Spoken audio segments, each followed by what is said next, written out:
ஓம் ஸ்ரீ காமாட்சி நமஹா. உங்கள் ஜேகே ஐயர். இன்றைக்கி பிரம்ம வாக்கல் என்னன்னு பார்ப்போமா? பெரியவர்கள் ஒரு வேலை ஒன்று சொன்னால், ஒரு ஒர்க்கை ஒன்று கொடுத்தா, ஒரு காரியத்தை எப்படி செஞ்சுட்டு வான்னு சொன்னால், அதை உடனே அந்த சிறியவர்கள் செய்யணும். செஞ்சால் தான் அவர்களுக்கு வாழ்க்கையில் உடனுக்குடன் எல்லாம் கிடைக்கும். வேலையாகட்டும், காலேஜில் சீட் ஆகட்டும், என்ன ப்ரமோஷன் ஆகட்டும்.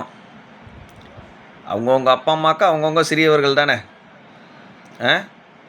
அந்த மாதிரி பெரியவர்கள் சொல்லும் வேலைகளை தட்டாமல் உடனே செய்யும் குணம் உள்ளவர்களுக்கு வாழ்க்கையில் எல்லாமே உடனுக்குடன் கிடைக்கும். நிரந்தரமாக அந்த பதவி இருக்கும், செல்வம் இருக்கும். அடுத்து என்னென்னு பார்ப்போம். கண்டினியூஷன் தான்.